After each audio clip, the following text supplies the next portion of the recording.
Bon matin.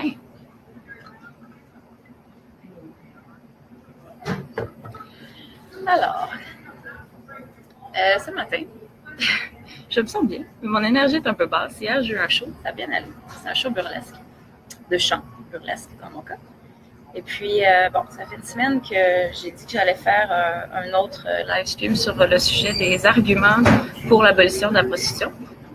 Parce que le sujet est comme mal compris, puis je passe mon temps à frapper des murs d'incompréhension. Puis aussi, c'est un cadre tellement large à expliquer. Je vais faire mon possible.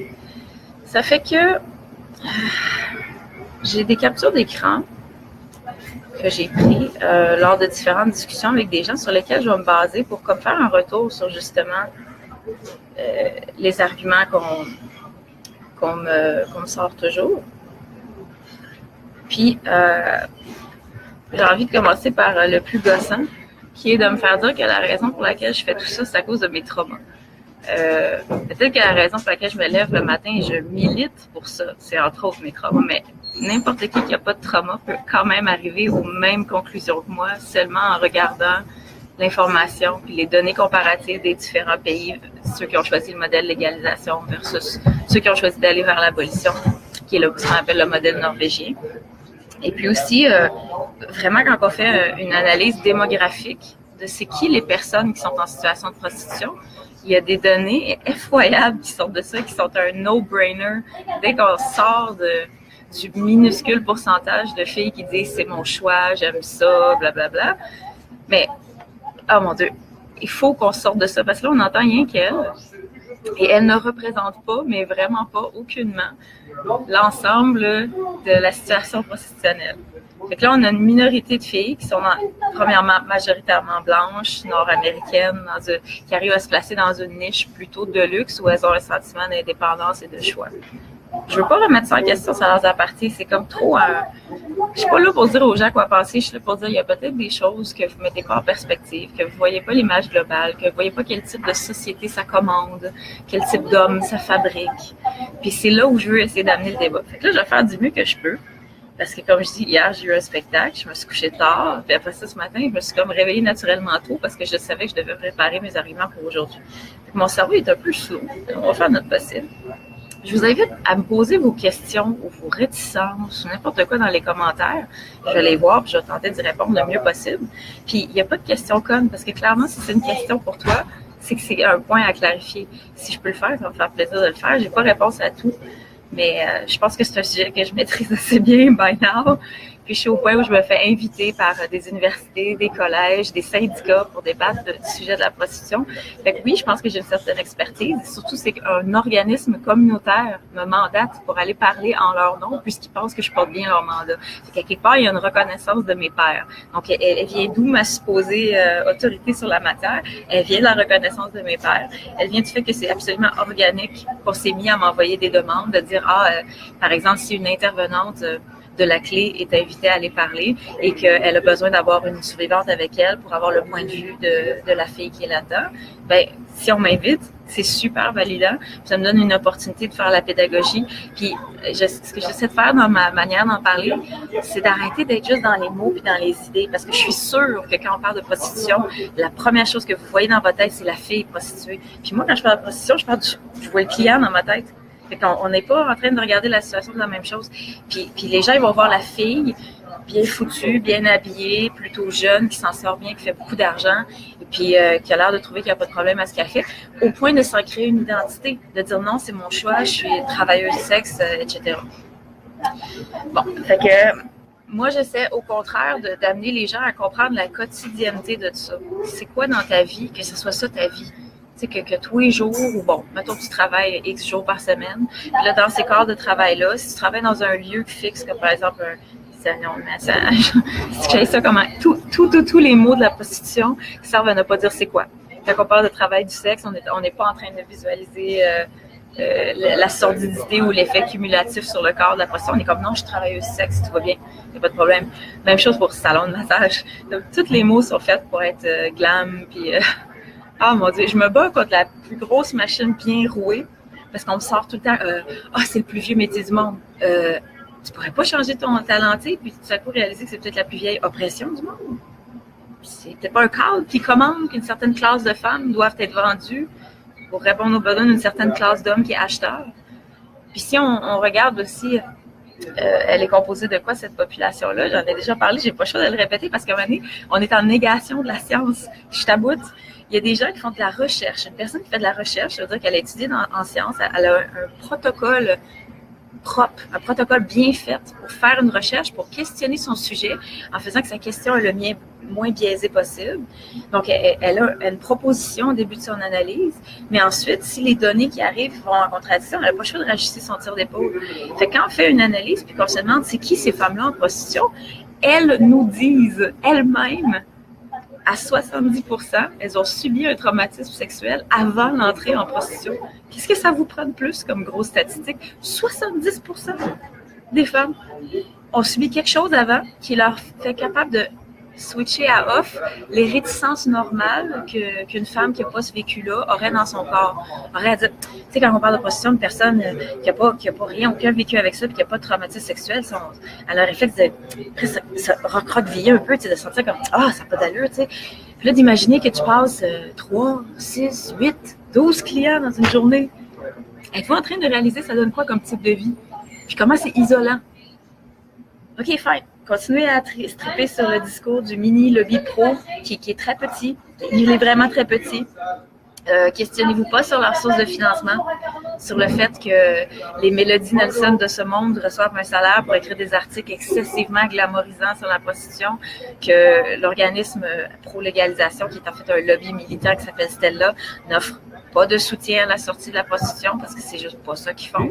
En fait, j'ai l'impression que ça crée un conflit d'intérêts. Les organismes qui sont en réduction des méfaits, ils reçoivent leur financement basé sur le fait qu'ils œuvrent en réduction des méfaits. Donc, il doit y avoir un problème, puis eux, ils doivent être là pour offrir pas des solutions pour mettre fin au problème, mais pour faire que ça s'aggrave pas. Mais on est quand même dans le maintien de quelque chose. Si un organisme qui reçoit du financement pour la réduction des méfaits se met tout à coup à sortir les filles de ça en leur offrant vraiment du suivi, de l'accompagnement, ça serait complètement un autre mandat. On n'est plus dans la réduction des méfaits, on va plus loin dans le questionnement, on va plus loin dans la réflexion. On pose des questions plus profondes à la femme, on lui demande est-ce que tu aimerais ça arrêter? Est-ce que tu as pensé à des portes de sortie? Mais en réduction des méfaits, on fait pas ça, c'est pas ça le mandat.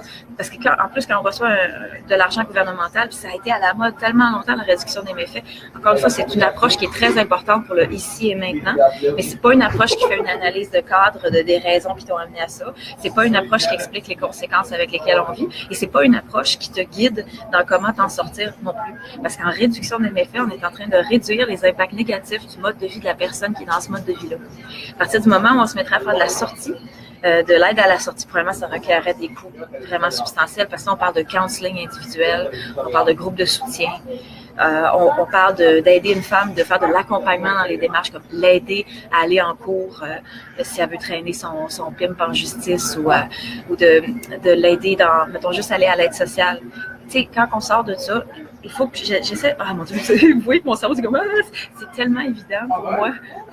Je me calme tout le temps. Fait que, vive le café. Je l'aime. Fait que, on va parler du fait que ce sera un travail. OK. Nommez-moi un métier dans lequel plus tu as de l'expérience, moins tu as de valeur. Moi, je n'en connais pas. C'est comme, par exemple, si tu es la première fois que tu fais un client, tu es nouvelle, on va te vendre comme tel, donc tu n'es pas usé. Il n'y a pas de gars qui t'ont passé dessus, tu n'es pas usé encore. Et si tu es vierge, ça, c'est la manne. Les gars, tu sais, aux États-Unis, qui vont être des proxénètes, qui vont s'arranger pour recruter des jeunes filles de 13-14 ans qui n'ont pas eu de sexe, puis ils vont les casser solides. Le fait que les gens, on est dans le culte de la virginité, qui est quelque chose de très judéo-chrétien qu'on traîne depuis longtemps, cette idée qu'une femme, il y a comme une notion de propreté par rapport à son usage, par rapport à être slack, a eu des enfants, on est tout le temps en train de critiquer la fermeté, faut qu'elle soit tight, faut qu'elle soit... Tu sais, on est dans la glorification de la petite fille, en fait. Puis dans la prostitution, c'est démontré, si on laisse libre cours, ça va amener à toujours des filles de plus en plus jeunes. Si on donne la permission à 18, encore une fois. Fait que là, on sait que les femmes entrent en prostitution en majorité lors de l'adolescence. L'entrée en prostitution, elle se fait très jeune la plupart du temps. Fait que là, tant qu'ils sont jeunes, c'est un problème. C'est un problème de société. Là. C'est de la traite d'enfants. Il faut arrêter ça. Mais dès qu'elle a 18 ans, plus de problème. On passe à autre chose. Toute son adolescence, elle a servi à la préparer pour qu'elle soit vraiment apte à faire une super bonne dissociation bien nette. Là. Elle fait son travail, elle est professionnelle. Ça me dépasse. OK. Fait que, en quoi c'est pas un travail? Comme je dis, déjà, il n'y a aucune compétence connexe qui peut être acquise dans ça, qui peut servir ailleurs. Sortez-moi pas le côté thérapeute, je suis tannée de l'entendre. On a tous été thérapeutes pour des clients, puis on a tous préféré ça.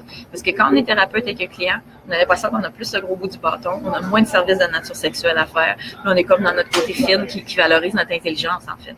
Fait que vous êtes en train de me dire que les moments où les clients valorisent votre intelligence sont les moments où vous êtes le mieux, en fait. Ben oui. Oui. Ça fait que... c'est aussi le taux de morbidité est aberrant. Encore une fois, revenez aux chiffres, s'il vous plaît. Là, arrêtez de voir la fille jeune de 19 à 24 ans qui habite à Montréal, qui dit « Moi, je t'escorte, puis j'aime ça, puis il n'y en a pas de problème. » Lâchez de ça. Ça, c'est moins de 1% de la réalité prostitutionnelle. La réalité prostitutionnelle, surtout si on va à l'échelle mondiale, qui est d'une sordidité horrible et qui commande toujours pour plus de filles, parce que plus c'est légal, plus il faut en mettre en circulation. Parce que nous, les filles, on change de place tout le temps. Là. Moi, à un moment donné, j'avais vu sur un site d'agence de clubs de danseuses, ça listait comme tous les clubs de Montréal et les environs. J'étais comme, ouais. J'avais comme presque une trentaine de clubs que j'avais travaillé sur une période de 6 ans. On se promène énormément. On n'a pas le choix parce qu'on vient comme user. Maintenant, c'est comme aux yeux du client. Oh, elle est tout le temps là, je peux tout le temps l'avoir. Ils veulent la nouvelle tout le temps. Voyez-vous quel type d'homme ça fabrique? Voyez-vous quel service social on rend en faisant ça? Parce que moi, je ne l'ai pas trouvé encore. Là. En fait, c'est pire que pire. C'est une insulte suprême à l'homme de penser. Pour l'homme de dire que il vaut juste ça, qu'il n'est pas capable de se contrôler, qu'il a besoin de ça, qu'il faut qu'il se vide. Moi, si j'étais un homme, je serais foncièrement insultée qu'on me dise que la prostitution est nécessaire, qu'il faut qu'il y ait une classe de femmes vendues pour une classe d'hommes acheteurs. C'est aussi, mettons, si on regarde la ratio de toute la dynamique prostitutionnelle, pour une prostituée, tu as 9,5 clients. C'est fou, là. C'est fou, là. Fait que donc, ça vous donne ici une idée de combien de gars passent sur nous autres, là. Pour beaucoup de gens, et puis c'était mon cas dans ma début vingtaine, moi, je remets en contexte, j'ai fait de la prostitution à 16 et 17 ans, puis j'ai arrêté juste avant d'avoir 18 ans. Puis ensuite, j'ai continué de danser jusqu'à 23 parce que je connaissais rien d'autre. Donc, la difficulté de sortir du milieu. Mais par contre, quand j'ai fait la décision de ne plus faire de prostitution, j'en ai plus refait. Et ça, c'est parce que, puis ça, c'est rare. En fait, une autre statistique importante, c'est 35% le nombre de filles qui réussissent à vraiment y mettre fin puis en sortir la première fois. La plupart vont faire des in and out parce que, comme je dis, une fois que tu es scrap, tu es déjà scrap. Une fois que tu comprends la game, que tu connais les codes, que tu sais quoi faire, que ça change. Il n'y a pas de. Pour une femme qui n'a pas ce vécu-là, 20 hommes, 30 hommes, ça peut paraître beaucoup, mettons, dans une vie. Mais pour nous, à peu près dès le moment qu'on a passé le cap de 30, on ne peut plus compter. À un moment donné, psychologiquement, tu sais que tu es rendu dans les 3 chiffres. Là, tu ne peux plus compter parce que ça n'a plus de sens de compter. C'est un travail. Tu fais ce que tu as à faire. C'est certain et certain qu'il y a des centaines d'hommes, incluant des pédophiles, incluant des violeurs, qui m'ont pénétré. Moi, ça me fait super freaky de penser à ça aujourd'hui. J'ai 20 ans de recul avec mon passé. Fait que quand une personne me parle de je suis là-dedans maintenant, moi j'aime ça, c'est certain que t'aimes l'argent. Ça, c'est certain. Puis tu as probablement même un sentiment de puissance d'avoir déjoué la game du capitalisme, de t'être mis en position de faire plus d'argent que les hommes pour moins d'efforts, pour moins de travail. Je vous dis, il y a des choses dans notre cerveau qui font qu'on n'a pas le choix d'essayer de s'empower là-dedans puis d'en créer une identité forte. Ça fait partie de la survie, ça aussi. Revenons au taux de morbidité. Dans la prostitution, le taux de morbidité, il est assez aberrant.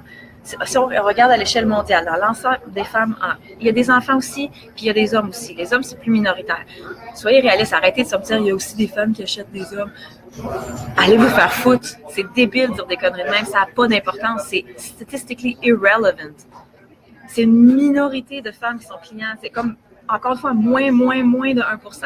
Et les femmes vont chercher plus un accompagnement Ça va être comme des femmes riches qui veulent un male escort qui les accompagne pour aller à quelque part, ou une femme qui cherche le côté plus affectif ou qui justement essaie de se sentir belle ou de trouver une certaine libération dans son corps. Mais il y a un débalancement de pouvoir absolu entre la personne prostituée et la personne qui veut quelque chose d'elle.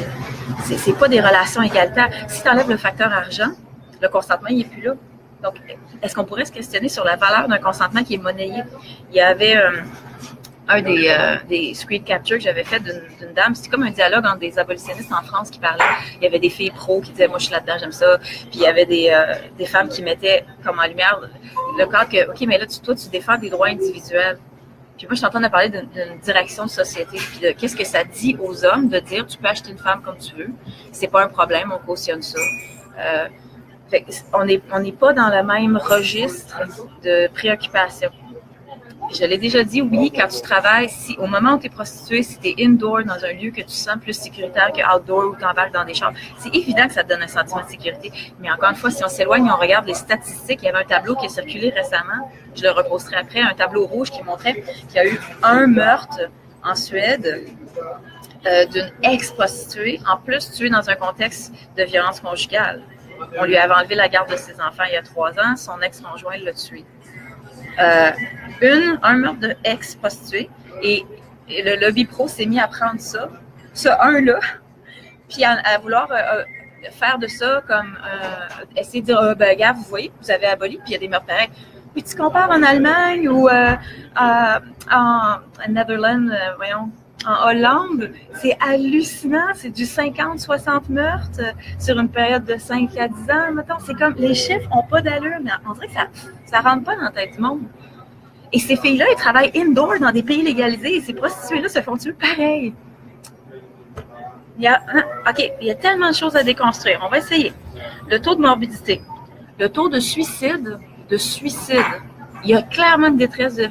Arrêtez d'ignorer les chiffres, c'est fucking insultant. Le taux de suicide chez les femmes prostituées à comparer aux femmes non prostituées, il est 12 fois supérieur. Est-ce que vous comprenez la détresse?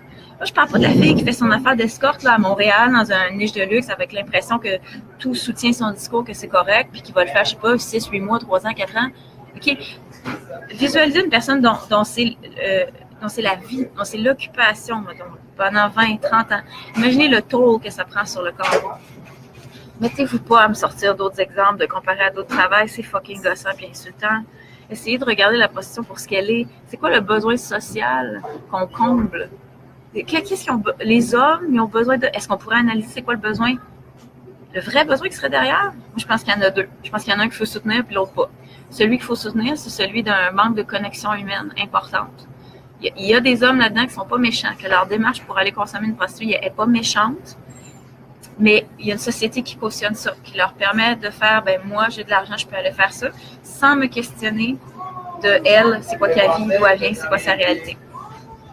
L'autre partie qu'il ne faut pas soutenir, c'est toutes les pervers narcissiques de ce monde, l'entitlement, ceux qui ont le désir de posséder une autre personne parce qu'ils le peuvent. Et ceux-là, ben, c'est ceux-là qui sont le plus loud sur les forums de clients. Il faut comprendre aussi que les clients, maintenant, ils utilisent les technologies aussi bien que nous. Fait que là, ils ont des forums en ligne où est-ce qu'ils parlent entre eux, où est-ce qu'ils comparent les prostituées, où est-ce qu'ils les ratent. On a des étoiles, telle ou telle chose. Ah, elle va faire ça. Ah, elle ne veut pas faire ça. Puis quand il faut que vous lisiez ça, il faut que vous lisiez le texte à la source, que vous regardiez comment il parle de nous. Je suis dans un café, c'est bruyant. Il faut que vous regardiez comment il parle de nous pour vraiment comprendre la perception et le détachement et le disconnect. Parce que si des gens vont dans un bar et ils ont une histoire d'un soir, j'en ai rien à foutre. Là, on est dans le consentement. Une personne, par après, des années après, pourrait se dire « Ah, les années que j'ai passées dans les bars à coucher avec n'importe qui, en fait, je cherchais à endormir quelque chose ou à pas confronter quelque chose. » Peu importe, la personne peut faire cette analyse-là plus tard, puis elle peut trouver que ça lui a nuit. Ou comme elle peut dire « Non, j'ai eu du fun, j'ai trippé. » Tout ça, c'est correct. Mais là, on est dans la question du consentement monnayé. OK, on se remet au quotidien de la personne prostituée. Aujourd'hui, ma mère m'a appelé, mettons, là, avec une mauvaise nouvelle. Mon grand-père est à l'hôpital. Il faut que je rentre me prostituer pareil. Quand tu fais ces clients-là, est-ce que vous pensez que tout le temps dans une bulle, ça va bien chez Willing? Est-ce que vous pensez pas qu'il y a des journées que tu as tes règles puis tu as mal, puis qu'il y a des journées que tu as eu une mauvaise nouvelle, ou que tu t'inquiètes pour un membre de famille, ou que ton enfant, il y a de la misère à l'école, puis tu es préoccupé par plein d'autres choses? Mais là, il faut que tu tournes tout ça à off, que tu mettes ton personnage de prostituée et que tu ailles faire ça. Donc, cumulativement, toutes ces fois-là où tu vas rentrer travailler et ça ne te tentera pas, ça a un poids sur le corps, ça a un poids sur la souffrance intime, ça a un poids traumatologique. Ça force une capacité de dissociation très nette pour survivre. Et c'est souvent quand les filles sont plus capables de dissocier. En fait, mon histoire d'avoir arrêté, elle a un peu rapport à une fracture de dissociation dans le sens que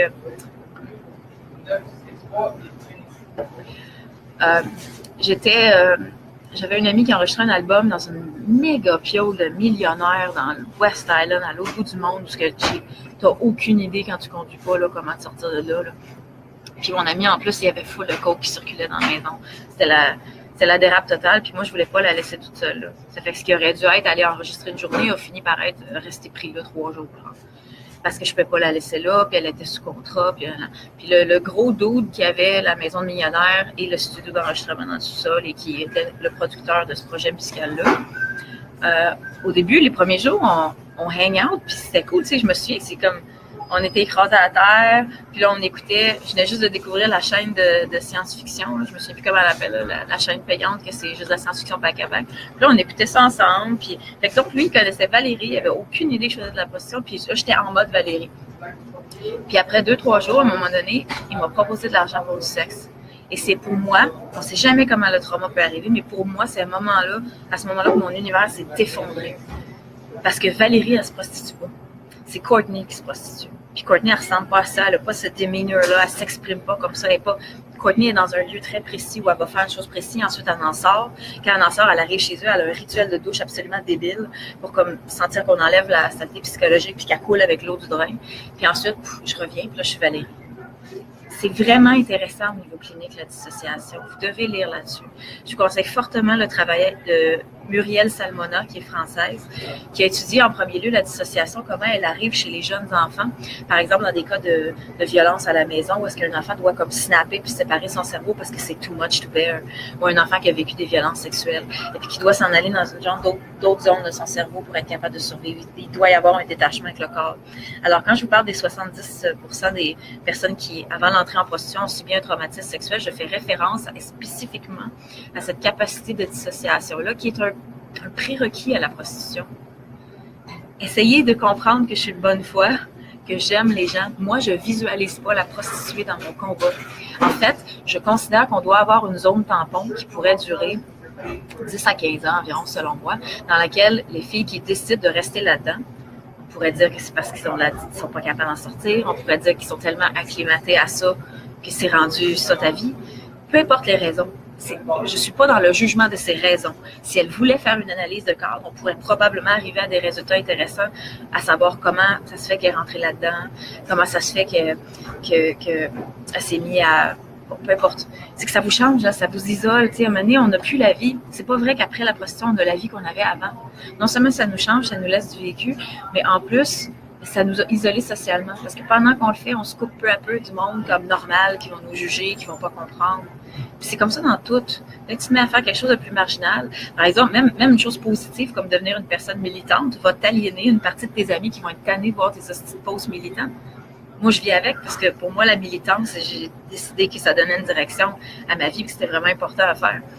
Alors, un taux de suicide de 12 fois supérieur chez les femmes prostituées. Un taux de morbidité, l'espérance de vie moyenne d'une femme qui est prostituée durant sa vie, là, on parle de long terme, ces femmes ne dépassent pas 40 ans en moyenne. Sérieusement. C'est plus de la moitié de l'espérance de vie d'une personne qui est en situation de prostitution. Tous les stratagèmes mentaux, toute la gymnastique qu'on fait pour trouver des manières que ça pourrait être safe, esconde, cache le fait qu'en fait, c'est pas safe, qu'en fait, c'est des violeurs, qu'en fait, ils sont violents, qu'en fait, ils veulent prendre possession de notre intégrité, nous contrôler. Quelqu'un qui a un orgasme en train d'avoir un discours comme ça dans sa tête, est-ce que vous réalisez ce que c'est? Est-ce que vous réalisez c'est quoi d'être le réceptacle de ça? Fait que j'essaie de vous faire visualiser dans votre corps un peu, puis dans votre quotidienneté, parce que si tu te lèves, puis tu vas vendre ta force de travail dans une crise de centre d'appel, que ça te nomme day in, day out, oui, on est tous sur un continuum d'être sous le poids du capitalisme. Mais la prostitution, ou encore une fois, tout ce qui a rapport à ces choses intimes-là. Même chose pour la maternité de substitution. Là, c'est un autre long sujet. Mais si on parle de, comment ça s'appelle déjà? Les mères porteuses, là. Ça serait comme le summum de la prostitution. Parce que des mois avant, tu dois être... Encore une fois, je suis sûre que vous ne visualisez pas. Vous voyez la femme qui est comme contente de faire un don de soi, de faire ça pour l'autre. OK, des mois avant, il faut qu'elle soit sur un traitement hormonothérapeutique très lourd qui va faire que son corps devient fertile dans des situations comme non naturelles, là, parce qu'il n'y a rien qui s'enligne pour qu'elle soit porteuse de bébé, mais là, il faut qu'on fabrique que son utérus est prêt à ce que le petit œuf se colle puis qu'il reste là. Fait que donc, on la met en situation qui est hormonalement, artificiellement induite d'être enceinte pour ensuite s'assurer que l'embryon pogne. Puis ensuite, pendant qu'elle le porte, pendant ces 9 mois-là, elle a des contraintes immenses. C'est pas comme ça qu'elle peut faire ce qu'elle veut parce qu'elle porte le produit, là, la chose d'un autre là, que l'autre va acheter. T'sais. Puis en plus, si dans la prostitution, beaucoup de femmes, quand même une majorité, vont utiliser quelque chose, une forme ou une autre pour comme engourdir, que ce soit l'alcool, le pot. Le pot est souvent le choix numéro 1 là, pour les femmes en consommation. Parce que en même temps, quand t'es bien sur le weed, là, c'est pas tout le monde, ça les rend parano, mais quand t'es bien et t'es fonctionnel sur le weed, là, ça fait vraiment un job. Puis en fait, je pourrais dire que c'est une manière chimique. Ça, c'est quelque chose que j'ai compris quand même récemment dans mes lectures, que c'est une manière chimique de reproduire un état dissociatif. Parce que moi, en ce moment, j'ai un léger problème avec le weed, que j'ai de la misère à me départir. Il y a une partie de moi qui aimerait être capable de juste passer à autre chose puis plus avoir besoin de fumer tous les soirs. Mais il y a une autre partie de moi qui est vraiment consciente que mon Dieu, c'est vraiment dur de vivre avec tout ça à jeun tout le temps. Puis là, je viens comme fâchée, puis je viens de l'anxiété de poitrine. Puis pour moi, c'est le soir, quand la lumière tombe, puis parce que tous mes traumas de nature sexuelle se sont passés le soir. Donc, c'est vraiment le soir que j'ai de la misère. Le jour, ça va, je suis fonctionnelle. C'est comme si j'ai comme deux... le jour, j'ai comme toutes mes coping strategies, je suis avec les gens. Mais le soir, je suis comme moins avec les gens. Je me sens plus connectée à mon passé, connectée à... En tout cas, c'est à moi à décortiquer. Mais quand une femme sera en situation de porter l'enfant d'un autre, elle peut même pas utiliser aucune manière de se dissocier. Puis en plus, c'est pas comme un travail que tu punch in and out, c'est une situation permanente de 9 mois qui peut te donner des diabète de grossesse. Déjà là, ça change ton corps. Tu sens le bébé, tu le sens kicker, tu sens toutes ces étapes-là. Puis ensuite, tu dois vraiment t'en détacher rapidement. Tu n'as pas le droit de t'attacher à cet enfant-là. Puis quand il est né, tu ne l'allaiteras pas, tu vas faire des montées de lait qui t'appartiennent pour c'est vraiment intense. Puis il faut comprendre que ça touche à cette capacité qu'a la femme, qui a toujours été honorée socialement et selon le cadre judéo-chrétien, d'être dans le don de soi. Qu'une femme, c'est fait pour servir, c'est fait pour comme offrir, donner la vie. Alors quand on est dans la maternité substitution, on est en train de jouer sur ça.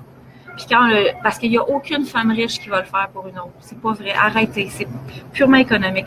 Et puis aussi, les exemples de, mettons, une mère qui le ferait pour sa fille. Personnellement, j'ai pas vraiment de problème contre ça.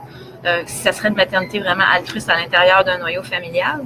Mais premièrement, c'est un sujet qui est un non-sujet parce que c'est comme un unicorn. Là. Il n'y en a pas vraiment. Les fois que ça serait, je pense qu'il y aurait possibilité d'aller devant un juge pour demander une dérogation pour démontrer qu'il y a vraiment un lien familial tissé serré, qu'il n'y a pas de perte de contact avec l'enfant après, qu'il y a comme une continuité, qu'il y a un engagement disons, on peut dire que c'est 3 ou 4 personnes qui se mettent ensemble pour soutenir la vie. On pourrait débattre de cette façon-là, mais c'est des cas tellement rares que ça vaut la peine de faire une loi qui simplement abolit la maternité substitution. Puis je sais qu'il y a plein de monde qui n'aimeront pas ce que je dis, mais c'est parce que vous n'êtes pas en train de réaliser que c'est une classe de femmes défavorisées qui va faire ça au profit de personnes qui en sont capables de commander ça. Fait que mon regard, il se pose sur vouloir mieux pour les femmes, sur vouloir mieux pour les hommes aussi. Puis, ça serait le temps de m'envoyer des questions. Un grand salut d'Algérie. Salut! Envoyez-moi vos questions si vous en avez, parce que là, ça va un peu partout dans ma tête. C'est super intéressant la traumatologie. Je veux que vous compreniez que la science connaît des choses, a étudié des phénomènes et À prime abord, la raison pour laquelle c'est devenu un domaine d'étude, c'est parce qu'il y avait une quantité phénoménale de femmes qui se présentaient avec des symptômes et qui avaient besoin de comprendre d'où ça vient, comment ça fait, comment on vit avec. Donc, il y a Muriel Salmona qui a étudié la traumatologie au niveau des enfants, qui l'a ensuite appliqué de plus en plus vers la situation des femmes prostituées. Et puis, il y a aussi Ingeborg Kraus qui a fait le même travail formidable, mais vraiment au niveau de la prostitution, qui est allée loin dans la compréhension de la traumatologie de la prostitution. Puis, moi, je pense qu'on n'aime pas les femmes quelque part quand on a un discours qui sous-tend qu'une classe de femmes devra toujours être vendue. Dans les pays qui ont légalisé, là, c'est rendu la norme en Allemagne, en Hollande, en Australie, Nouvelle-Zélande, les endroits qui ont choisi le modèle de légalisation. Il y a beaucoup plus de femmes prostituées qu'avant que la loi passe, parce que ça a créé une offre et une demande, et là, on a besoin que des femmes rentrent dans le système. Comment faire que des femmes rentrent dans le système? Continuons de ne pas aimer les femmes, continuons de ne pas traiter leur trauma, continuons de ne pas les empêcher de subir des viols et des incestes et du harcèlement sexuel en grandissant. Continuons de faire ça et on aura un bassin intarissable de femmes prostituées. Il n'y aura aucun problème avec ça. Mais à partir du moment où on veut mieux pour les femmes, c'est quoi la norme dans ces pays qui ont légalisé là? Allez en Allemagne, vous allez trouver une majorité de bordels avec pignons sur rue qui sont comme un fast-food du sexe. Où est-ce que tu entres, tu payes un prix unique et tu as le droit à autant de femmes que tu veux. Est-ce que vous réalisez qu'on est rendu là? Est-ce que vous réalisez que la prostitution va mener à ça? Va mener à des forfaits? Va mener à des gangbangs? Est-ce que vous réalisez que les femmes dans les bordels allemands subissent des gangbangs? Elles ne sont pas toutes seules avec un gars. À chaque jour, elles sont pénétrées par plein d'hommes, puis dans plein d'orifices. Et moi, l'anal, dans mon temps, c'était même pas une option, là. C'était d'une rareté, où c'était les gays ou les trans qui faisaient ça, mais c'était absolument facile pour une femme de refuser de faire de l'anal. C'était comme vraiment... c'est rare que je me serais fait demander. Puis aujourd'hui, c'est la norme. L'anal, c'est pas banal. L'anal, c'est belle fun entre partenaires consentants qui ont envie de le faire. Mais l'anal, day in, day out, comme un travail, écoute, c'est quelque chose, c'est un muscle, une muqueuse, ça vit beaucoup plus de micro-fissures qu'un vagin. C'est qu'on peut-tu parler des vraies choses? C'est vraiment épuisant. Fait que, est-ce que ça a contribué à améliorer les conditions de travail? Qu'est-ce que vous voulez dire par conditions de travail? Parce que dans les bordels allemands, comme je vous dis, moi, je me souviens dans les clubs, quand j'étais juste danseuse, plusieurs clubs, si je voulais travailler mettons un vendredi puis un samedi, il fallait que je donne soit un dimanche ou un lundi. Donc, on me forçait à faire des pas bonnes journées pour avoir le privilège de travailler les bonnes journées. Ça ne m'étonnerait pas en tout. Je suis certaine qu'il y a des règles de ce genre. Par exemple, si tu veux faire les bons chiffres de soir, tu es obligé de faire 1 ou 2 chiffres de jour aussi, parce que le jour, il y a moins de monde, c'est moins payant. De jour, c'est plus la clientèle plus âgée, puis la clientèle justement qui veut une thérapeute, qui veut parler de ses problèmes, de sa femme, etc. Fait que dans les bordels légalisés, il y a des fois que ça ne te tentera pas de travailler, tu vas devoir le faire pareil. Mais moi, je considère que c'est à cause d'une blessure parce que c'est pas banal, ton intimité. Je pense que ce qu'on est en train de faire, c'est de glorifier la capacité de certaines femmes à se dissocier. J'ai besoin qu'on ait une réflexion de société là-dessus. Puis j'ai besoin qu'on parle des clients, qu'on se questionne vraiment sur c'est quoi le sacro-saint besoin des hommes de se vider qu'on défend là-dedans. On ne fabriquera jamais des bons hommes tant qu'on a ça. C'est un loophole dans notre égalité des genres. C'est comme on applique l'égalité des genres. Ah, mais le consentement monnayé, non, ça c'est bien correct, on ne touche pas. On ne réalise pas qu'il y a une classe de femmes en situation vulnérable. On ne réalise pas qu'elle acquiert aucune compétence professionnelle transférable à d'autres emplois pendant qu'elle fait ça. Au contraire, on est brisé après ça. Puis on a honte, même si on dirait qu'on est fier.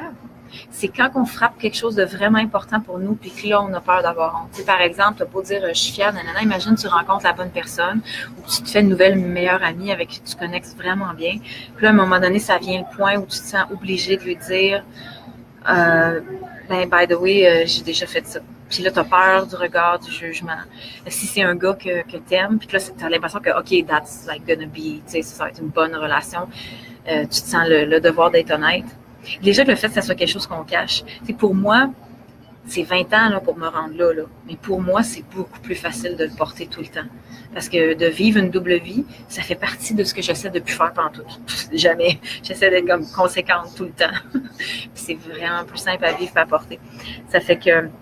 Mais je me souviens vividement, quand j'avais fait mon retour à l'université vers 2004, 2005, mon Dieu, je me souviens de me sentir comme, OK, je rattrape, ça va bien, je suis capable de performer au même niveau que les autres, mais les autres ne savent pas. Je porte un secret en dedans de moi, donc ça créait vraiment quelque chose de...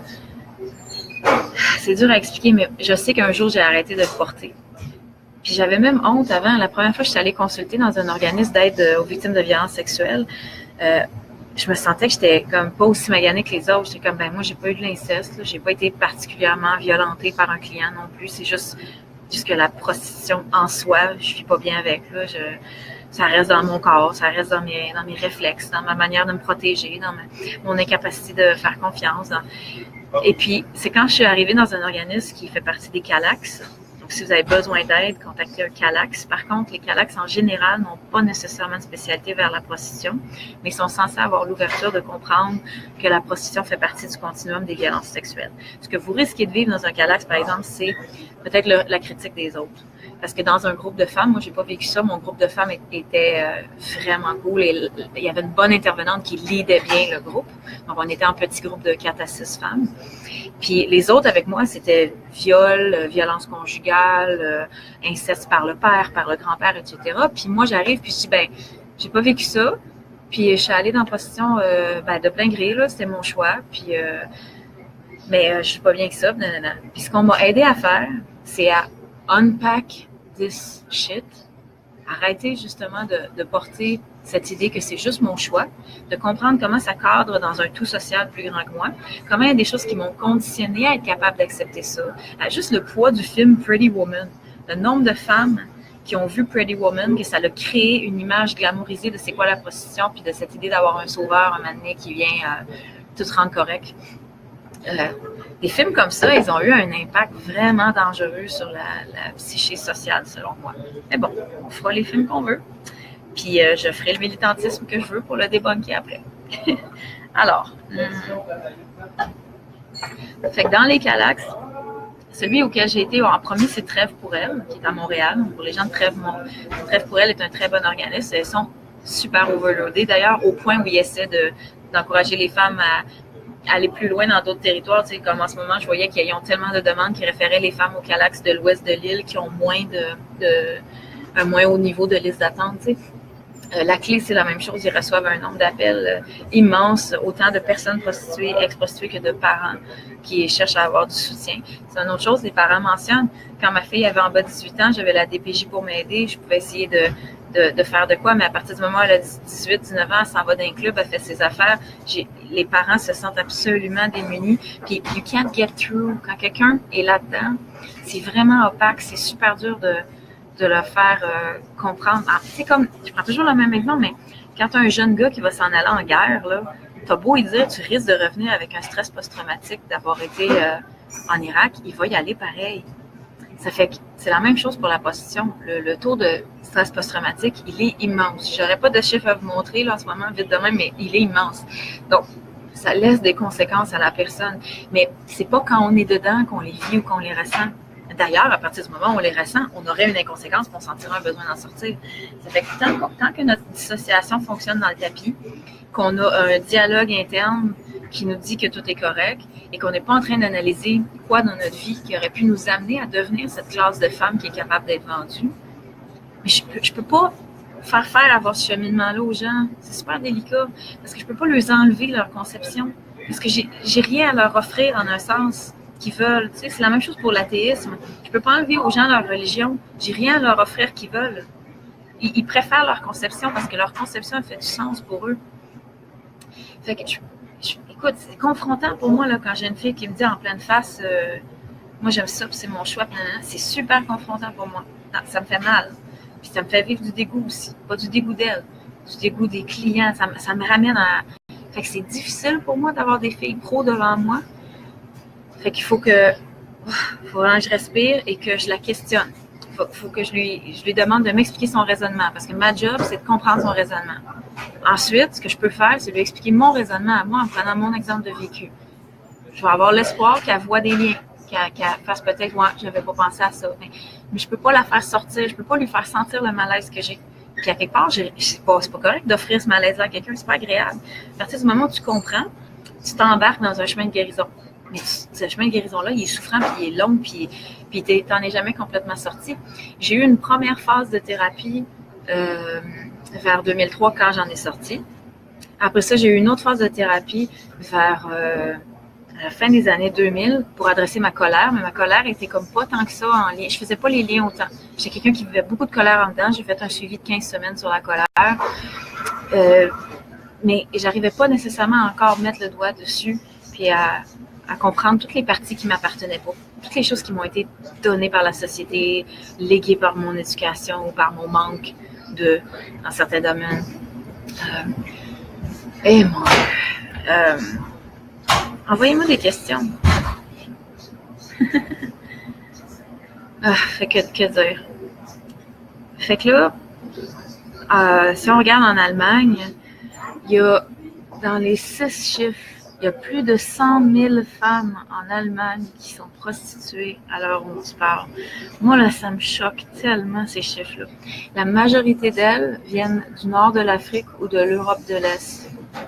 Parce que vous ne trouverez pas autant de femmes allemandes qui ont quand même un filet social beaucoup plus rigoureux que dans les pays d'où proviennent ces femmes prostituées-là immigrantes. Une autre chose importante, la job numéro 1 d'une prostituée, c'est de faker qu'elle veut être là. Que ça soit gravement fait ou pas gravement fait, que ce soit un gradient de « oh, je fake full parce qu'en fait, je suis captive » ou que ça soit c'est correct, je fais ce que j'ai à faire. Je vais faire le sourire, je vais lui dire ce qu'il a envie d'entendre. Peu importe le gradient sur lequel tu te places, tu es quand même en train de faker. Tu peux être faké pour cacher beaucoup de plus grave ou tu peux faker juste parce que il y a plein de monde qui fait que la journée est longue. Puis la job numéro 1 du client, c'est de s'en foutre. Il peut pas aller le client, il va jamais chercher à savoir si il y a quelque chose qui te contraint à le faire. C'est pas sa job de faire. Puis s'il le fait, il tombe dans l'analyse, il tombe dans la conscience, il tombe dans je perds mon érection, puis je peux plus me vider dans toi. Ça, c'est réaliste que c'est un client est incapable et non désireux, mais en plus incapable de discerner si la fille proviendrait de la traite ou si elle serait de son libre arbitre. Comprenez ça? Il y a un super bon, une conférence qui explique bien, parce que souvent on dirait qu'il faut que les hommes vous en parlent, parce que si moi je vous en parle, vous pensez que je suis une traumatisée puis une féministe radicale choquée. Fait que vous pouvez écouter Simon Hagström, Hagstrom, qui est un policier, un enquêteur suédois, qui est sur la brigade anti-prostitution, qui arrête les clients. Puis il dit, nous-mêmes, quand on rencontre une femme, on est souvent, à première vue, absolument incapable de dire si elle est victime de la traite, si elle est contrainte par un pimp ou si elle le fait de son libre arbitre. Fait que si nous-mêmes, en tant que policiers qui enquêtons sur ce sujet-là, on n'est pas capable de faire cette distinction-là, comment un client serait capable de faire en 5 minutes avant de se déshabiller puis de la pénétrer? Fait que, déjà là, la majorité des gens en situation de prostitution, c'est par précarité économique, c'est par... Quand j'étais heureuse dans ma vie d'être dans l'industrie du sexe, c'était vraiment à cause de l'argent.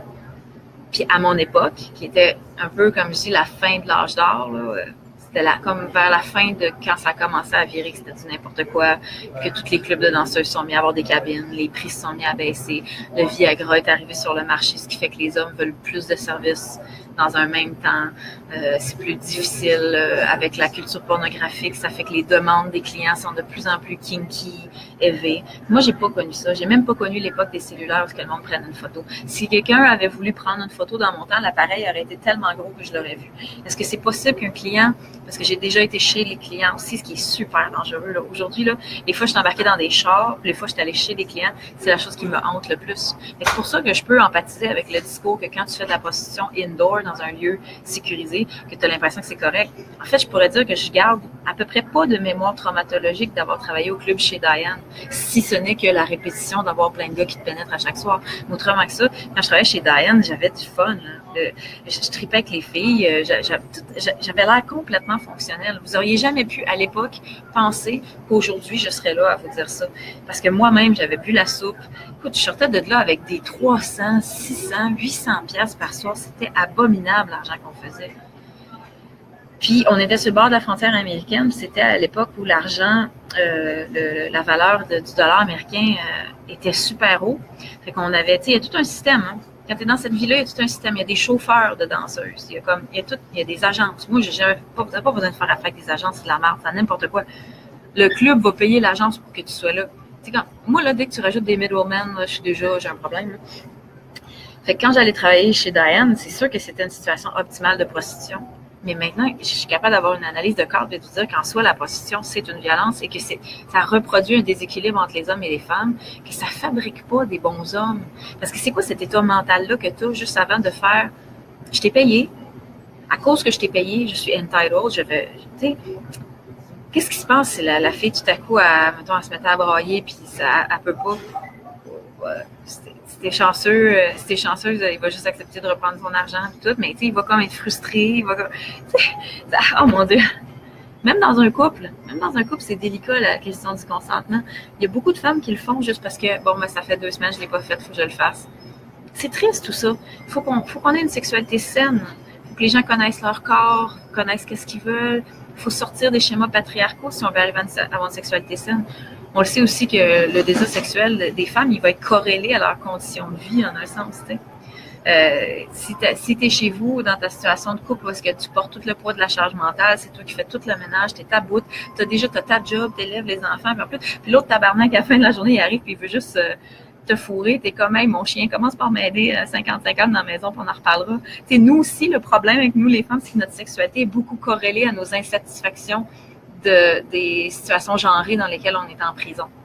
Fait que si on veut libérer la sexualité de la femme puis avoir vraiment une autonomie sexuelle pour tous, parce qu'arrêtez de me faire chier, il n'y a pas d'autonomie sexuelle dans la prostitution. Il n'y a pas d'autonomie. Je ne couche pas avec la personne avec qui je veux. Je me mets en situation d'accepter un paiement pour faire un service, pour faire une chose de laquelle je ne ressens pas de plaisir, je suis détachée. Parce qu'il faut que tu le sois. C'est pas vrai, voyons, donc arrêtez. Là. C'est pas vrai qu'une fille va passer plein de monde et être comme tout le temps. Ah oui, j'aime ça, c'est le fun. Arrêtez. N'importe quoi, anyways, vous le savez, là, si vous avez déjà fait un job, là, mettons, vous commencez à travailler, je sais pas moi, tu tripes sur le ski, puis là, tu te mets à avoir ta job de rêve dans une station de ski, puis t'es comme, oui, ça va être hot, le ski, ça va être ma vie tous les jours, je vais triper. Puis il va arriver un point où ta job te fait fucking chier, tes conditions de travail, tellement que dans tes temps libres, t'as plus envie de faire du ski. On se comprend-tu? Fait que dans la prostitution, c'est la même chose. On est en train de prendre la chose qui serait notre intimité, qui serait comme le bonbon à la fin de la journée, la chose qu'on a envie de partager avec la personne qu'on aime. Puis moi, j'ai jamais eu une vie sexuelle épanouie vraiment pendant que j'étais en prostitution. En fait, ça crée on dit, il y a des femmes prostituées qui ont déjà dit qu'ils vivaient plus de violence avec leur conjoint à la maison, en fait, qu'avec le client. C'est fort probable. Le client, c'est un contexte très concis, le moment, mettons, 1 heure que tu passes avec, puis tu fais ce que tu as à faire. Ton conjoint, ça se peut qu'il t'en veuille. Ça se peut que à cause que tu te sens, mettons, que tu portes quelque chose de lourd et de difficile à cause de la prostitution, ça fait que tu as un problème d'estime de soi, donc tu vises pas nécessairement de fréquenter le meilleur gars qui serait bon pour toi, mais tu prends le gars qui va accepter dans la situation dans laquelle tu es. Fait que souvent, les filles en situation de prostitution se retrouvent à sortir avec des gars qui, c'est comme s'ils sentent presque qu'ils leur font une faveur d'accepter qu'ils sont prostitués. Puis là, s'ils te font cette faveur-là, ça dit quoi de lui, à quelque part? Ça dit qu'il y a un déséquilibre de pouvoir, tu sais, à quelque part, il est comme, hey, je t'accepte avec tout ce que tu fais, ça fait que, hein. Puis là, c'est comme compliqué, tout ça, là. Il y a comme plein de frustrations, il y a des relations saines dans la prostitution, mais ça demande un disconnect quand même total. Tu sais, j'ai eu un grand amour là, vraiment sincère d'une personne qui m'aimait vraiment beaucoup, puis qui était capable de me dire « Bébé, ça me fait vraiment de la peine que tu fasses ça, mais je vais respecter ton choix puis je vais te soutenir. » Puis moi, je disais « Bébé, ça me fait vraiment de la peine que tu vendes du crack, mais je vais respecter ton choix puis je vais te soutenir, même si je risque de te perdre parce que tu vas aller en prison. » Tu sais, on était comme dans une situation d'un genre d'équilibre bizarre dans laquelle je te critique pas pour ce que tu fais, puis tu me critiques pas pour ce que je fais, puis on a comme une trêve dans laquelle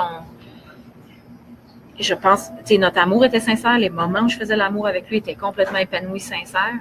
Mais après ça, je faisais comme un disconnect, j'allais travailler, je faisais ce que je faisais. Mettons qu'il était venu me voir dans mon contexte de travail au moment où je me sens sale avec comme des germes de clients sur moi. J'aurais, tu sais, il y avait comme toutes des rituels puis des choses de séparation à faire aussi pour cette relation-là. Puis c'était vraiment une relation saine, là, malgré tout ce bordel-là. Fait qu'encore une fois, là, c'est pas... Mais sauf que ça fait qu'on a un problème quand même d'estime de soi quand on est dans la prostitution. Puis c'est quand on va le confronter à des gens qui sont pas dans notre milieu qu'on va le vivre plus. Ou quand on en sort, ou quand on commence à comprendre des choses, puis que tout à coup on se remet en question. Bon, c'est pas mal ça que j'avais à dire là-dessus. Je vois pas trop de questions. Si vous m'en envoyez, j'arrive pas toujours à voir tout ce qui est écrit sur le côté de l'écran, mais... J'ai l'impression qu'il faut qu'on ait une réflexion plus large puis qu'on ne se tienne pas au niveau des droits individuels. Parce qu'encore une fois, selon le modèle abolitionniste, on a ce droit individuel-là. La personne qui veut se prostituer, elle le fera. On n'est pas prohibitionniste. On est abolitionniste puisqu'on vise dans un futur éventuel, qu'on est statué en tant que société pour dire ouf, ça crée une inégalité entre les genres, ça sous-tend une classe de femmes défavorisées et vulnérables à ça, ça sous-tend une classe de clients qui, pour la presque totalité, sont en couple, en fait. Hein. Sortez-moi pas l'affaire de la personne handicapée, qu'on lui fait une faveur, parce que sinon, il n'y aurait pas de sexe autrement. Encore une fois, quand vous dites ça, vous ne pensez pas au quotidien de la personne à qui on relaye, on délègue la tâche de faire ça. La prostituée, qu'elle, c'est sa job de faire ça. Il va en avoir qui vont se sentir bien là-dedans, mais on ne peut pas écouter cette minorité-là parce qu'elle représente moins de 1% du panorama prostitutionnel et qu'à partir du moment où on légalise, ça crée plus de demandes, donc il faut solliciter plus de femmes à entrer dans la prostitution et ça fait que ça cautionne ça. Puis ensuite, là, vous avez beau parler de nos beaux pays riches ici, là, mais si la prostitution elle est légale ici, avez-vous idée de ce que ça ressemble dans les pays en voie de développement? Si on ne statue pas en tant que société, c'est la même chose au niveau des droits de l'homme. Le jour où on a décidé que le travail des enfants, c'était non, que l'enfant avait un droit à une enfance épanouie, en sécurité, dans laquelle il n'est pas en train de tout le temps être en hyper-vigilance puis de se demander qu'est-ce qui peut m'arriver, il ne doit pas être hyper responsabilisé avant son temps. Mais c'est ça qui arrive avec les situations des femmes prostituées. Il faut qu'on ait cette même lentille-là de dire on doit vouloir mieux pour les femmes. Puis celles qui auraient envie de le faire par choix, ça y appartient. Ce que je trouve triste avec les arguments pro et le fait de les porter fièrement et de dire, c'est que ça les emprisonne. Et ils ne pourraient pas, mettons, une fille qui a été super pro, puis il y en a, là, il y a une femme que j'ai malheureusement pas connue, j'aurais aimé connaître, qui s'appelait sur Facebook Sonia Sorcella, puis elle est décédée de cause pas reliée à la prostitution du tout. Là. Et puis cette femme-là, elle est partie comme étant très pro, militant au sein de celle-là, puis à quelque part, elle a reviré de bord complètement, puis vers la fin de sa vie, elle était plus vraiment fervente abolitionniste. Mais c'est dur de faire cette transition-là. Moi, je l'ai fait. J'étais pro avant, puis j'ai passé de l'autre côté quand je me suis mis à vouloir comprendre, en fait. Puis à vouloir regarder la situation en termes de qu'est-ce que ça fabrique comme sorte de société. En fait, plus je devenais plus anticapitaliste et anti-patriarcat, plus je me rendais compte que je faisais une petite boîte à part pour le sujet de la prostitution dans laquelle ces concepts-là ne touchaient pas. Comme le syndicat révolutionnaire IWW, qui est absolument anticapitaliste et anti-patriarcat, mais qui n'a jamais fait une dénonciation que la prostitution en tant que telle rentre dans le continuum d'exploitation des hommes par des femmes par les hommes. Puis qui ont créé une branche de syndicat travailleuses du sexe. Puis moi, je vois une inconséquence là-dedans. Au moins, elle aurait pu être accompagnée de dire, on considère que ça fait partie du continuum d'exploitation, mais étant donné qu'il y a des personnes là-dedans, on va les soutenir. Il y aurait eu un moyen de faire quelque chose pour comme ne pas être en train de juste cautionner bluntly la patente. C'est ça que j'ai l'impression, c'est que ça cautionne sans réflexion. Souvent, on va essayer de l'expliquer en le comparant à d'autres emplois merdiques. Quand, encore une fois, c'est les actes qui sont le travail, mettons, de la prostitution, ces actes-là sont des actes qui requièrent absolument aucune compétence, qui sont vraiment de l'ordre de l'intime. Bon, OK, si tu veux appeler faire un bon blowjob une compétence, tant mieux pour toi. Il n'y a aucun des skills que tu as là-dedans que tu peux transférer à une autre profession, puis ton corps, il est absolument le plus vulnérable et sans protection possible. Tu ne peux pas passer sur un chantier de construction si tu n'as pas un casque. Tu ne peux pas travailler dans une cuisine si tu n'as pas une chaussure fermée. Il y a toutes sortes de codes et de normes du travail qui vont s'appliquer. Mais dans le cas de la prostitution, on ne peut plus les appliquer. Puis même si on dit le condom obligatoire, oui, mais il y a quand même frottement des peaux, des muqueuses, je veux dire,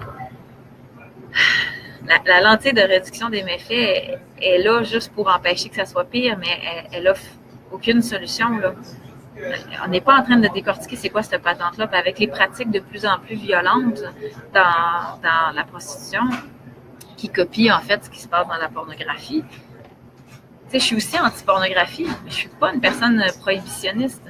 Je suis une personne qui voit quelle sorte de société ça fabrique. En ce moment, là, c'est dur de trouver un partenaire sexuel épanoui, qui maîtrise bien son corps, qui est intéressé à comprendre le tien. C'est pas évident parce qu'on est dans une culture pornographique où les hommes L'addiction à la masturbation, c'est une chose, puis l'addiction à la pornographie, c'est vraiment une autre chose. Hein. C'est des notions distinctes. Elles vont ensemble, mais pas. Un gars, mettons, ceux qui sont accro à la pornographie, ils vont maintenant consommer plusieurs heures en ligne la pornographie sans avoir une érection, en fait. Parce que maintenant, tu peux pas rester bandé tout le temps, l'excitation n'est pas. Mais ils cherchent la nouvelle image, la nouvelle chose. Puis là, au moment où ils l'ont trouvé, là, ils vont se crosser puis ils vont venir. Puis une autre des procédures qui se passent souvent, c'est qu'ils vont faire. Je ne sais plus comment ça s'appelle, là, ça a un nom, là, où est-ce qu'ils se masturbent, ils viennent proche de venir, puis là, ils arrêtent. Puis là, ils refont ça, puis là, ils arrêtent. Puis ça build up à des plus gros orgasmes. Si c'était fait de manière tantrique, seul ou en couple, ce serait pas ça le problème, mais c'est que c'est fait en corrélation directe avec une image. Presque toute la pornographie est violente. Okay? Dans la violence pornographique, ce qui est célébré, c'est bang solide dans le fond, mets-y le plus de bits dans le trou que tu peux. C'est comme tout ce qui est... on est dans l'ultra tout le temps. Fait qu'on est on cherche à éjaculer sur cette image qui est le summum du plus top. Après ça, quand tu arrives dans un lit normal avec une personne normale, il y a beaucoup moins de stimuli visuels. Les hommes perdent leur érection, ont de la difficulté à la garder. Après ça, si on est dans la notion du consentement, il ne s'applique pas dans la consommation de prostitution ou de pornographie parce que tu es tout seul dans une réalité intellectuelle seule, isolante, tu as honte. Tu sais, quand on mélange désir et honte, ça fait un cocktail assez freaky. Puis, tu n'as pas de relation avec cette image-là. Tu n'es pas, tu sais, fait qu'il n'y a rien de ça qui se transpose à c'est quoi un vrai échange sexuel entre deux personnes consentantes qui ont envie de le faire par désir. Moi, je vous avouerai que ça me crée même une frustration parce que les 2 dernières fois que j'ai essayé de coucher avec des gars que j'avais rencontrés, que ça s'est développé comme une belle relation, le fun. Après quelques semaines de faire des sorties, d'apprendre à se connaître, on a envie de passer à l'intimité, puis pouf, ils bandent pas. Ils perdent leurs érections. C'est un fucking cauchemar, la culture pornographique pour les femmes de nos jours. Puis si tu arrives et tu essaies de dire je ne suis pas prohibitionniste, j'ai pas envie qu'on y aille par l'approche d'empêcher. J'ai pas envie qu'un gars écoute pas de pornographie parce que je l'en empêche. J'ai envie qu'il en vienne à trouver ça. Moi, j'avoue qu'en fait, c'est juste de la prostitution filmée pour être revendue un nombre infini de fois. Puis qu'en fait, on exploite dans ça le summum de ce déséquilibre de genre où est-ce que les femmes tentent de s'épanouir à travers le truc de devenir une vedette. Comme ça joue dans plein de blessures de petites filles, ces affaires-là. Puis, aller parler à ces personnes-là après. Là, j'ai un nouveau projet. Il y a un documentaire qui a été fait il y a plusieurs années. Puis, je vous encourage à le voir.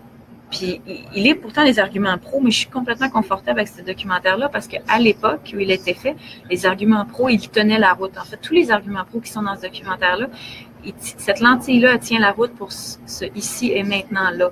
Tu sais, c'est vrai que de te faire, que tu vas voir la police, tu dis que tu t'es fait violer, puis par un client, puis qu'il n'y en a rien à foutre, tu n'as rien qu'à pas te mettre dans cette situation-là, puis que tu vas dans une ruelle, puis un client essaie de te battre, il y a un gun caché en dessous de son siège. C'est vrai, tous ces dangers-là sont vrais. Et c'est de là que la lentille pro, elle est née. Elle est née du concret, de la réalité de ces femmes-là qui ont un vécu extrêmement avec des violences ajoutées. Le cadre d'analyse abolitionniste, il est venu vraiment plus tard. Puis il est venu à la suite d'ajouts d'informations, d'ajouts de recherche, d'analyse, de vraiment aller cerner c'est qui cette population-là qui est dans une situation de prostitution, c'est quoi ses besoins, c'est quoi qu'elle veut. Quand c'est au minimum 80 à 90% des femmes en situation de prostitution, que quand on leur demande est-ce que tu aimerais ça en sortir, passer à autre chose, s'ils passeraient de prostitution à un bon travail décent dans lequel on est confortable, dans lequel on s'épanouit, puis on reçoit des soins, puis on n'est pas jugé, puis elle ferait pas mal toutes, mais on n'est pas dans ce monde-là, parce qu'on s'en calisse des femmes. Parce que notre système politique n'est pas fait pour ramasser les gens, puis vraiment, là, les aider. On est encore au point où on se bat pour avoir un chèque d'aide sociale de 638$, puis on va se faire dire mais qu'est-ce qui me dit que tu feras pas d'autres prostitutions on the side, nanana. On est encore dans une situation pour les femmes prostituées avec rien sur leur CV, c'est gloomy, c'est sans espoir, il n'y a pas vraiment de filet qui a été mis en place. Donc, 2 choses. Je suis en train d'appliquer pour le SAGE, S-A-J-E, qui est une mesure de soutien aux travailleurs autonomes. Donc, c'est en gros un programme qui te finance jusqu'à 1 an à raison de 400$ par semaine que tu sois à temps plein en démarrage d'entreprise. Donc, ils n'acceptent pas les projets à but non lucratif. Alors, mon projet de centre communautaire, qui est un projet immense dans les 6 chiffres, il doit être repoussé à plus tard. Donc, de toute façon, c'est pas réaliste, je suis pas capable de le faire en ce moment. Mettons un échéancier de 4 à 5 ans dans ma tête pour ouvrir un centre communautaire. Par contre, ce que je peux faire dans le ici et maintenant et que je peux appliquer au stage avec ce projet-là, c'est l'idée de créer à l'aide de toute une gamme de produits à la main que j'ai commandé, je design, je fais et tout, de structurer ça en une entreprise de réinsertion pour les femmes ayant un vécu avec la prostitution. Donc là, ce que je fais, c'est que j'applique avec un programme que ça va être de l'artisanat avec toutes les étapes de mise en ligne sur Etsy. Donc, d'apprendre à une femme à devenir travailleuse autonome avec ses créations.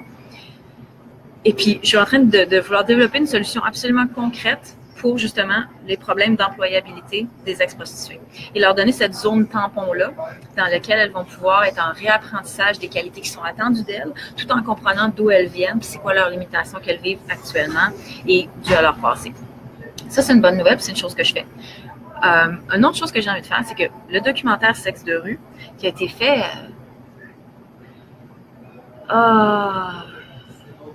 je crois, je ne vais pas me tromper, je crois que c'est 2003 ou 2004. Puis je vous invite à le voir. Il est à la Bibliothèque nationale.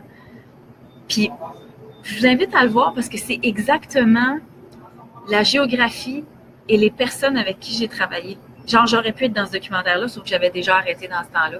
Puis j'aurais sûrement eu le même discours pro qu'eux. Donc, dans ce documentaire-là, on est sur les mêmes coins de rue que j'ai travaillé. Il y a 2 prostituées trans dans ce documentaire-là, dont une qui est hermaphrodite avec qui j'ai travaillé. Puis là, ce que j'ai envie de faire, on a beaucoup de distance de ce docu-là. Puis quand je dis le breakthrough au niveau de la compréhension du cadre plus large de c'est quoi la prostitution, il est arrivé beaucoup plus tard dans l'analyse. Donc, quand ce documentaire-là a été fait, tu as plein de personnes qui disent des choses. Puis moi, ce que j'aimerais faire, c'est de les retrouver toutes ces années-là plus tard, puis de voir si leur cadre d'analyse a changé, de voir qu'est-ce qu'ils vivent maintenant, de voir malheureusement si certaines d'entre elles sont mortes, parce qu'il y a des toxicomanes là-dedans, il y a des prostituées de rue vraiment, des junkies là, rough, là, qui s'exposent à des dangers phénoménaux à chaque jour. Et puis, il y a aussi celle qui est hermaphrodite qui dit des choses, c'est super dur à entendre pour moi, tu sais, de dire il faut se donner corps et âme à ce métier-là, puis c'est mon choix, ça fait 30 ans que je le fais. J'aimerais ça savoir aujourd'hui qu'elle est rendue probablement proche de 70 ans, si elle a encore la même analyse, comment elle se sent. Parce que ça laisse des conséquences dans notre corps. La plupart de nous, on souffre de genre de douleurs invisibles, de dépression, de malaise, on fait de la fibromyalgie. J'ai comme vraiment envie de voir comment faire arriver ce projet-là, de faire un retour, parce que, comme je vous dis, ce documentaire-là, si vous l'écoutez, il est très correct. Le cadre d'analyse est correct pour ce temps-là. Mais on ne peut plus clamer ces mêmes arguments-là aujourd'hui à la lumière des connaissances et des bonnes recherches qu'on a sur le sujet. Puis si on compare les pays qui ont été vers le mode pro versus ceux qui ont été vers l'abolition, on voit des marqueurs de santé de société qui sont différents. On voit, par exemple, en Allemagne, qu'il va y avoir plus de catcalling dans la rue, qu'il va y avoir plus de femmes qui subissent de la violence conjugale. Ça va tout ensemble. Si on permet aux hommes d'acheter les femmes, puis de les objectifier, la pornographie, c'est le summum de l'objectification. Comme je vous dis, je ne suis pas prohibitionniste. Je ne veux pas vivre dans un monde où les gens ne font pas quelque chose parce qu'on les en empêche, mais bien parce qu'on les a amenés à faire une prise de conscience de qu'est-ce que ça commande comme type de société, quelles conséquences ça a sur les différents partis. Fait que c'est ça, je pense que d'essayer de me peinturer dans un coin de genre de moralisatrice méchante, ça marchera pas. Ça marchera pas parce que mes arguments sont solides, sont recherchés, puis sont le fruit d'une longue réflexion. Puis quand eux, ils me disent, mais toi, t'écoutes pas les arguments pro. De quoi tu parles? J'en proviens, je les connais tous. Il n'y a pas un de vos arguments que je suis pas capable de démolir, puis de vous l'expliquer autrement. Fait que c'est pour ça que je vous dis, envoyez-moi vos questions. Ça va me faire plaisir de les défaire, puis de les déconstruire pour vous montrer souvent les parties que vous prenez pas en compte. Les choses que... Tu sais, les gens veulent pas quand on parle de prostitution, les gens voient la jeune fille forte qui dit c'est mon choix, il n'y a pas de problème. C'est pas ça la prostitution. Dans la prostitution, vous devriez visualiser un homme qui décide qu'il va acheter quelqu'un, puis qui n'a pas besoin d'autres critères de plus que savoir que c'est possible. Puis que là, il arrive, il donne l'argent, et contre cet argent-là, il s'attend à un service sexuel. Puis moi, j'aime trop la personne qui est prise pour donner le service sexuel. Puis à quelque part, j'aime aussi la personne qui pense qui est entitled à faire ça. J'ai pitié de lui. Les schémas patriarcaux, ils sont très lourds et nuisibles pour les hommes. Ils sont classistes pour eux aussi. Ils les mettent dans une classe d'hommes. Puis, dans le documentaire aussi, Sexe de rue, je vous dis, là, écoutez, là, c'est exactement ma vie. Là. J'ai travaillé avec ces exacts êtres humains-là qui sont dans le documentaire, sur ces exacts coins de rue-là. Alexandre de Sèvres, Ontario, là, c'est ma fucking vie. Je l'écoutais, là, j'étais comme... Mais j'étais contente que ça existe. Puis, oh mon Dieu. Plein de pistes de solutions. Puis, pour moi, c'est bien parce que la pédagogie, ça continue de se faire. Tu sais, j'ai de plus en plus d'invitations à aller parler publiquement à des endroits. Si vous avez aussi envie d'aller prendre un café pour débattre en personne, je suis ouverte à le faire. Quand vous êtes dans la région de Montréal, parce que je ne vais pas loin. Puis, tout se discute. Mais je sens que le cadre d'analyse pro, il va pas assez loin, puis il laisse de côté plein de facteurs, puis il se questionne pas. Si on va selon le cadre d'analyse pro, on va toujours avoir de la prostitution. Ça sera une chose qu'on n'adressera pas. On va juste se dire, les hommes ont le droit d'acheter des femmes, puis c'est comme ça depuis que le monde est monde, puis ça va toujours être de même. Puis les hommes ont besoin de ça. Puis là, on me sortir les arguments que ça fait qu'il y a moins de viols, not. Ça fait que not. En tout cas, ça fait que c'est certaines des références que je pouvais vous donner là en ce moment. Mais je suis ouverte à recevoir vos questions, à continuer d'en parler. Je vais aussi, j'essaie d'organiser différentes rencontres avec des gens. J'ai une amie militante que je me suis faite qui travaille à l'international. En fait, elle travaille pour un ONG international et ça l'amène à aller travailler avec des personnes prostituées en Asie du Sud-Est, en Afrique, un peu partout. Elle ne peut pas le faire à visage découvert étant donné qu'elle travaille toujours pour cet organisme-là, mais j'essaie de voir si on pourrait pas... parce que c'est ça, je dis, vous autres, vous arrêtez pas de... Ceux qui me disent c'est parce que tu proviens de tes traumas. Encore une fois, non. Elle a jamais été prostituée. Elle a travaillé sur le terrain avec des personnes prostituées. Si vous trouvez que je suis choquée, vous n'avez pas idée comment est choquée cette personne-là. Elle n'en revient pas. Quand il faut qu'elle amène des dirigeants d'ONG voir le beau travail qu'ils font en réduction des méfaits, puis comment, quand c'est bien contrôlé, ça va bien. La prostitution, regardez dans un bordel légal comment ça va bien, mais qu'en fait, oh my God. Fait que, il y a ça. Donc, je suis ouverte à avoir ces débats avec tout le monde, mais en gros, les gens pros ne veulent jamais me débattre. Carrément, là, on me traite de SWERF, qui est Sex Worker Exclusive, en tout cas, Radical Feminist Exclusive, blablabla. On n'arrête pas on me traite de nom, puis on me dit non, je ne veux pas discuter avec toi. Carrément, là, on me dit, je le propose à quelqu'un est en train de mettre des points, puis je dis, je t'invite à aller prendre un café pour en parler. Non. Là, en plus, on me dit que je leur fais violence en comme disant d'autres points, puis en disant, il faudrait peut-être prendre en compte d'autres choses. On me traite, moi, de violente, de nier que ce qu'ils disent, c'est... Dans notre vie, c'est pour ça que j'ai de la misère avec tout ce qui est identity politics, parce que dans notre vie, on va être appelé à changer d'identité souvent, puis je suis même pas sûre que ce soit sain de s'ancrer, de faire que notre soi est identifié à une identité. J'aimerais bien que le soi des gens soit identifié aux valeurs auxquelles ils souscrivent. Parce que de dire je suis ci, je suis ça, c'est touché. Ça te peinture dans un point aussi. Qui fait que, bon, toutes les filles qui étaient pro, elles ont bien de la misère un jour à tout à coup aller de l'autre camp, le camp des méchantes, là, nous autres, les méchantes abolitionnistes.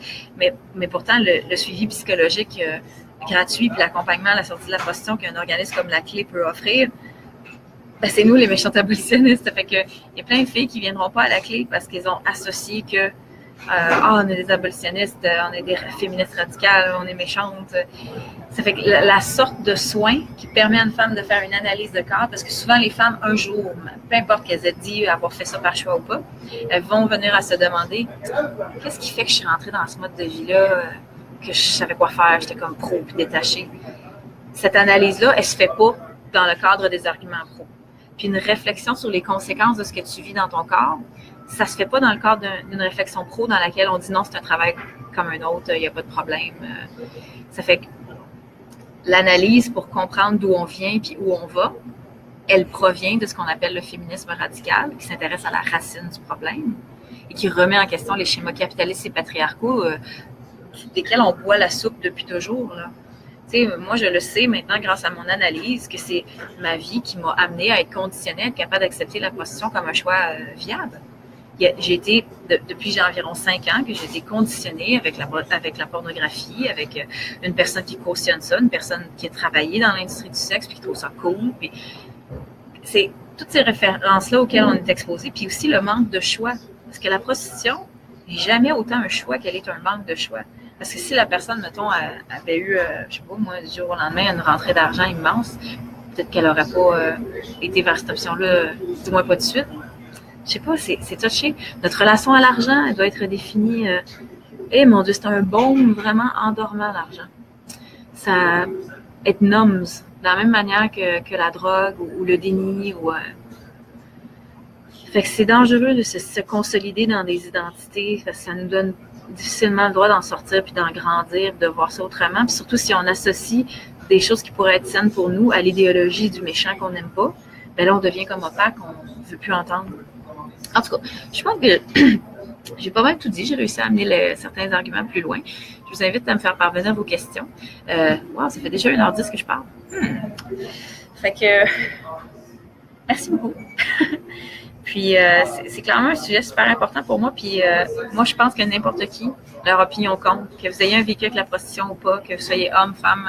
C'est une discussion de société sur vraiment avoir un équilibre sain entre les genres, puis une capacité d'épanouissement puis d'autonomie sexuelle pour tous qu'il faut qu'on ait. Donc, si on pousse le dialogue à ce niveau de société-là, eh bien, vous êtes non seulement tous bienvenus, mais nécessaires dans ce dialogue-là. Fait que moi, je pense pas d'une manière condescendante que quelqu'un qui n'a pas de vécu dans la prostitution ne peut pas comprendre.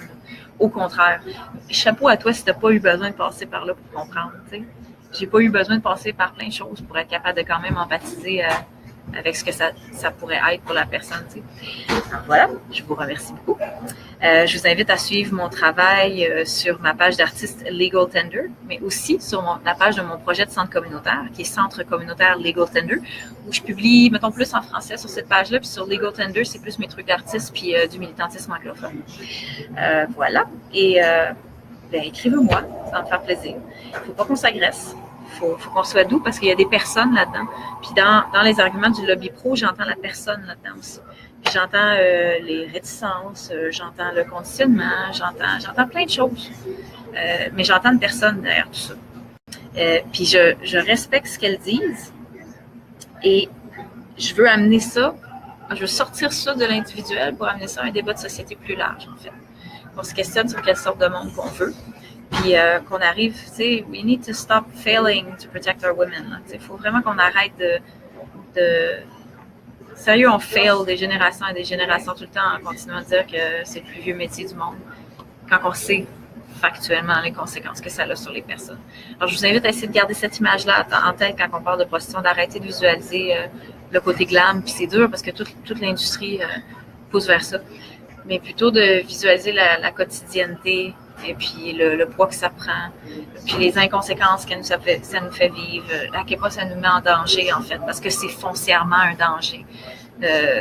On entre en relation sexuelle avec les gens par désir, par besoin de connexion, mais quand on se met à le faire d'une autre manière, ça amène pas la meilleure sorte de gens à nous, ça c'est certain. Ils sont pas tous méchants, mais ils ont toute cette capacité de déconnecter et de faire « Ah, je veux ça, je prends ça », tu sais.